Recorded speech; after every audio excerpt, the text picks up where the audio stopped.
En des phrases. Bien sûr, l'héritage est donc négatif.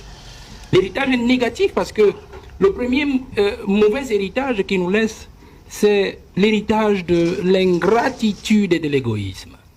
C'est-à-dire le président de la République a été toujours un homme ingrat et égoïste avec tout ce qu'il a gouverné, avec tout ce qu'il a nommé. Je cite simplement, nous avons eu un fameux débat sur Ernest Ouandié, par exemple, et où on a vu qu'il n'a jamais accepté que ces gens qui ont combattu dans l'histoire du Cameroun pour la libération politique du Cameroun, parce qu'il ne s'agissait pas d'une autre libération, d'un autre type de libération, que ces gens rentrent définitivement dans l'histoire comme des héros.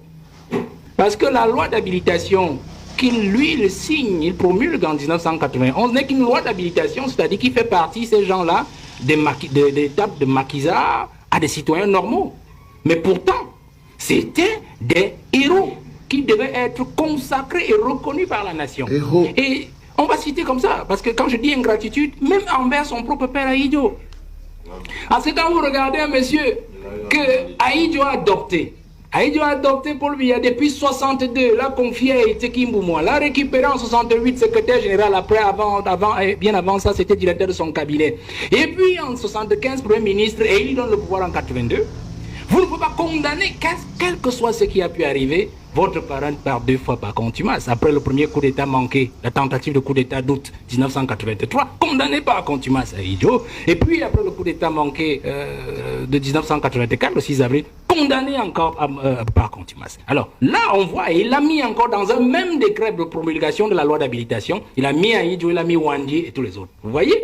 Donc il y a un problème d'ingratitude. Et c'est ce qui nous affecte aujourd'hui, même sur le plan de la mystique nationale, la mystique gouvernementale de ce pays, oui. La mystique sociologique. Oui, oui, oui. Parce que lorsque vous enfreignez les règles morales, il a parlé tout à l'heure du respect des aînés. Nous ne pouvons avoir qu'un pays obscur, devant nous un avenir obscur, parce que le père de la nation, Ahidjo, n'a jamais été restauré dans ses droits, n'a jamais été restauré dans son honneur et sa dignité. Comment voulez-vous que nous évoluions avec ça? Prenons, renversons même l'analyse. Si Biya maintenant venait à partir et laisser le Cameroun dans cet état où nous nous retrouvons, vous pensez que la jeunesse camerounaise lui fera honneur? Vous qui lisez les réseaux sociaux, personne ne veut entendre un traître mot positif sur Paul Biya. Parce que tous les Camerounais raisonnent en termes de souffrance. Ils regardent leur quotidien et regardent le quotidien de ceux qui gouvernent et se disent comment est-ce qu'un pays peut être bâti ainsi? Des gens qui sont heureux, des imbéciles heureux qui nous dirigent, et du peuple qui travaille tous les jours et dont la sueur de son corps est utilisée par les individus qui les dirigent. Voilà, aujourd'hui, personne ne va entendre un traître mot. Donc si Biya s'en va en laissant le pays à l'heure actuelle, il subira la même ingratitude qu'il a fait subir au président Ahidjo jusqu'aujourd'hui. Nous souffrons de ça. Donc vous comprenez que si je fais une parenthèse sur la survie du pays, nous entrerons, la première chose que le prochain président doit faire, c'est de restituer l'honneur du président, l'honneur et de la dignité du président Ahidjo. Pour que le Cameroun ait un avenir radieux, où s'ouvrent des horizons. L'autre héritage, donc, quand je reste dans l'égoïsme, l'héritage d'égoïsme, il nous a laissé un pays, il est en train de nous laisser un pays de népotisme, où on dirige avec ses enfants, on dirige avec son épouse, on dirige avec les neveux. Et on parlait du sous-sol camerounais qui est intact. Bon d'accord, moi je suis d'accord avec le professeur, parce qu'en fait, ce qu'ils sont en train de faire dans nos brousses à l'est et partout dans le sud, bon, ils sont en train de gratter le sous-sol, parce qu'on n'en a plus que ça. Mais on dit, l'honorable a dit, on a préservé notre sous-sol de l'appréhension de l'étranger. D'accord, je suis d'accord. Mais notre sous-sol n'est pas préservé des rapaces internes. Suivez seulement tous les contrats qui sont signés au Minimide. C'est le fils de, c'est le neveu de, et tout ça se ramène au président de la République. On passe par le système de népotisme. Regardez cet héritage d'égoïsme. Il y a des ministres dans ce gouvernement qui sont les ministres de la cuisine du président. La cuisine du président, ça veut dire quoi? Ben, vous avez une femme à la maison, non? Elle a une cuisine, je pense, M. Obama. Alors, vous comprenez très bien. Il y a des ministres qui font du mauvais boulot parce qu'ils savent qu'ils ne doivent rien au Premier ministre. Parce que le Premier ministre n'a jamais proposé la nomination. Il y a des ministres aujourd'hui qui savent qu'ils sont des ministres du sang de Paul Biya, de la progéniture de Paul Biya. Vous comprenez? Et donc, moi je m'amuse quand je vois des Camerounais surpris, pleurer tous les jours. Tel ministre, on dit les poubelles, tel ministre, on dit les routes, on dit ceci. J'ai dit, mais vous ne comprenez pas quoi? Voilà l'héritage que le président a de nous laisser. Un héritage des hommes de cuisine, un héritage des hommes de filiation. Alors c'est ça qu'il faut abréger. Je pense encore que lorsqu'on rentre dans cet héritage-là de Paul Biya, l'héritage négatif, l'héritage noir, qu'il faut absolument changer, qu'il faut absolument renverser, il faut rester dans cette logique de Paul Biya qui justement nous laisse un héritage d'un homme dépensier, dispendieux, un homme qui n'aime pas son pays. Je prends un simple cas, prenez la Suisse, il a passé 49 jours en Suisse, c'était le grand débat d'octobre dernier. 49 jours.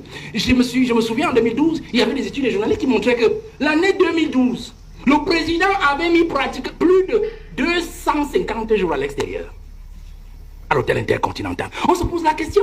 À Indy, on n'avait jamais passé plus de 15 jours à l'extérieur. Quand il y allait, c'était soit pour congé d'une semaine, il prenait son congé annuel, il partait à la Côte d'Azur, il revenait quelque part ici à Nassarao dans son village, ou alors il allait à Mourvoudaï. Parce que même quand vous arrivez sur la milieu de Mourvoudaï, je ne sais pas si ça a changé quand j'étais sur le terrain, vous allez trouver les derniers babouches du président Aïdjo, ces derniers sandales, et un t-shirt posé sur le lit, sur lequel il venait souvent dormir à Mourvoudaï.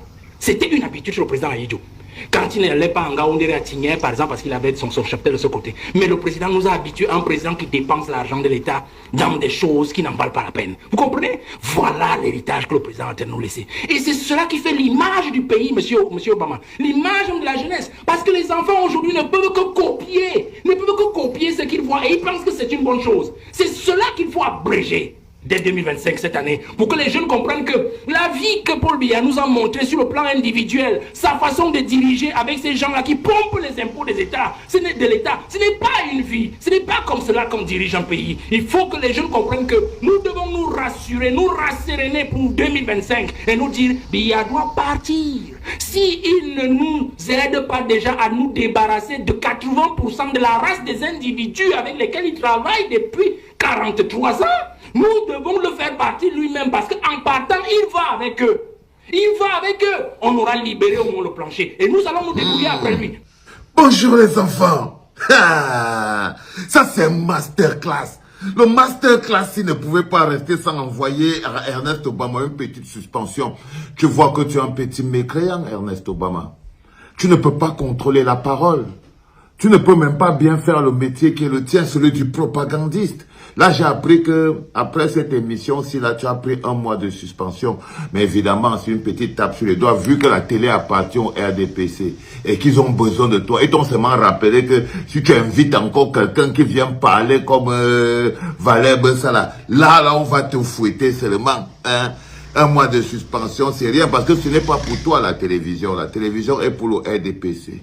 Donc, on t'a sanctionné toi-même parce que tu as raté le casting. Tu as osé faire venir quelqu'un qui n'était pas organisé pour venir insulter Maurice Kamto.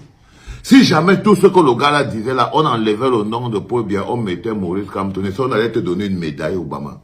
Ils allaient te donner une médaille. Mais ils ont oublié que tu es un inculte. Ils ont oublié que tu es un inculte. Et que ton inculture est telle que il n'y a pas une idée qui est collée à une autre idée dans ton cerveau. Entre ça, là, il y a le vent, l'huile et la cotopie. Donc, tu as le cerveau qui fuit. C'est pour ça que je te dis toujours que tu n'es pas un journaliste, tu es un propagandiste. Parce que c'est comme ça qu'on punit les pauvres propagandistes. On te donne une feuille de route. Toi, tu fais autre chose. Et quand ça n'aime, on te traite comme une boque. On te rechasse. Je ne te respecte pas, Ernest Obama. Tu ne mérites même pas le respect d'un chien. Tu ne mérites même pas le respect d'un chien. Tu ne mérites rien du tout, frérot. Tu es l'homme, un être humain mécréant, le genre que la société, la jeunesse camerounaise doit bien observer en disant, si vous savez ce qu'on appelle un Nieman, si vous n'avez jamais su ce qu'on appelle un Nieman, vous n'avez jamais vu un Nieman, vous voulez savoir à quoi ressemble un authentique Nieman, Boudman, tchélé cérébral, il faut regarder Ernest Obama.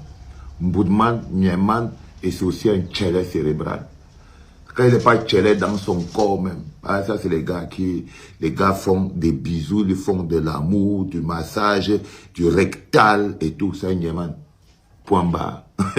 Point barre. Il ne mérite aucun respect. Vous inquiétez pas. C'était papa. Comment tu peux aussi regarder une vidéo sans t'abonner? Abonne-toi! Surtout, clique sur la cloche de notification. Ça, c'est la page de Buzz. Si tu veux être au courant des buzz et toutes les actualités au 237, abonne-toi et clique sur la cloche de notification. Partage aussi pour m'encourager. Surtout, si tu as quelque chose à dire, papa, lâche un commentaire.